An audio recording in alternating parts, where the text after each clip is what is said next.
नमस्कार प्रिय विद्यार्थियों, रसखान पद्य व्याख्या श्रृंखला के दूसरे भाग में आपका स्वागत है। प्रिय विद्यार्थियों, रसखान कृष्ण भक्त कवियों में शिरोमणि कवि के रूप में, शिखर कवि के रूप में आते हैं।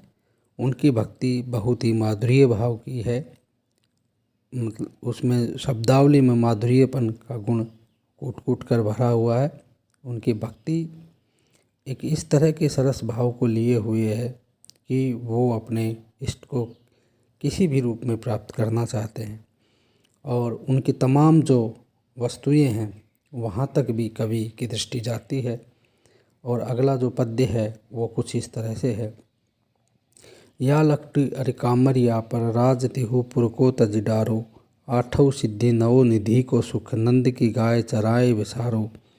रसखान कबो इन आखिन सो ब्रज के वन बाग तड़ाग निहारो, कोटि करो कल दोत के धाम, करील के कुंजन ऊपर वारो। संदर्भ के रूप में आप वही लिख सकते हैं। प्रस्तुत पद्यावतरण हमारी पाठ्य पुस्तक में शामिल रसखान के सवैया से उद्धृत है।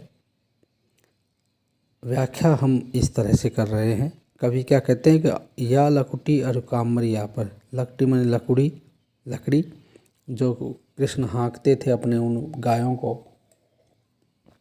कामरिया मतलब वो कमली जो अपने कंधे पर रखते और बिछाकर सो जाते थे।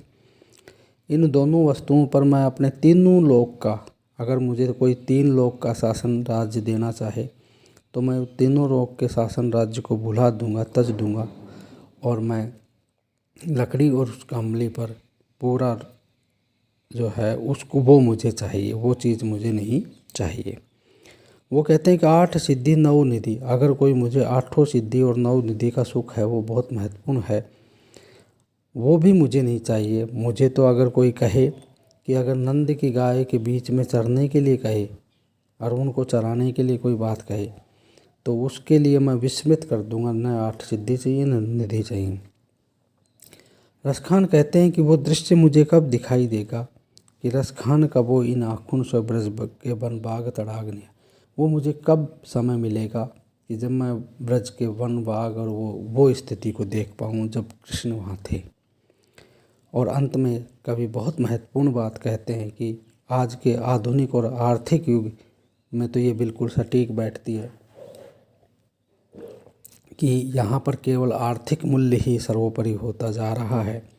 उसको कभी कुछ नहीं मानता, केवल भक्ति को, भाव को ऊपर रखता। कहता है कि कोटि करो कल धोत के धाम, अगर करोड़ों सोना चांदी, कल धोत मानी सोना चांदी के मुझे घर मिले, धाम मिले, तो मैं जो करील है जहाँ पर भगवान कृष्ण निवास करते थे उनमें उनकी यादें बसी हुई, वो अगर मुझे मिल जाए देखने को तो मैं उन करील के कुंजों के ऊपर वो करोड़ों जो धाम हैं, घर हैं, उनको वार दूँ, यानी नौछावर कर दूँ।